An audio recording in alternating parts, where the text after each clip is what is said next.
salaam sama gars yi daal leen ak jàmm sama chaîne YouTube bi ci vidéo bi nag dama leen a bëggoon woon nan ngeen di def ba nga xam ne da ngeen di limiter nombre de personnes yi nga xam ne ñoom ñooy connecté ci YouTube bi voilà. par exemple nga définir ne 5 personnes wala 6 wala 7 yooyu yaay xool pour nga def ko lu yomb dañuy ubbi Google Chrome soo ubbi Google Chrome nga tapé adresse bi ma lay wax ni 192.168.1.1 voilà léegi soo ko tapé ba pare nag da ngay connecté ngay bës ci connexion bi foofu mooy li mel ni paramètre mooy bouton bi mel ni paramètre boobu noonu léegi ngeen bës soo leen bësee mu laaj leen mot de passe nag mi ngi ci ginnaaw modem kii commandé benn étiquette la bu nga xam ne mooy ñëwaale boîte bi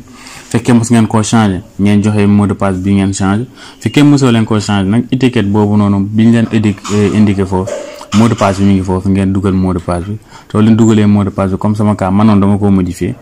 léegi soo leen dugalee ba pare rek da ngeen di bës ci tuusu ok bi léegi soo leen bësee ci tuusu ok bi par exemple voilà xaaral ma bës tuusu ok bi voilà léegi soo leen ko bësee ñu passé ànd léegi fii da lay laaj pour nga changer mot de passe ñun bëgguñu koo changer dañuy fermer waaw mooy mot de passe administrateur bi léegi dañuy fermer léegi fii soo fi ñëwee par exemple interface bi ngay ñëw soo dugalee mot de passe bi interface bi ngay am directement léegi da ngay dem réglage voilà léegi soo ñëwee réglage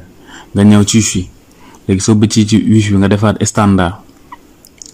standard voilà léegi soo xoolee da nga gis fii point d'accès maximum voilà léegi gis nga foofu point d'accès maximum foofu nag léegi ngay changer exemple xaaral ma woon leen point d'accès maximum bi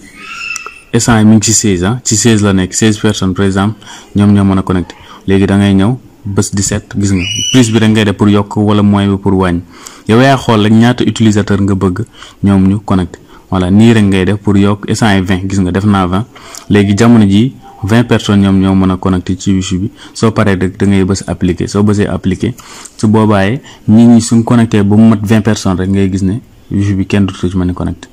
waaye kay jaa ngeen jox sama gars yi vidéo fii lañ koy yemale fekkee vidéo bi neex na leen maa ngi leen ñaan ngeen partager ak sama gars yi jaa ngeen jëf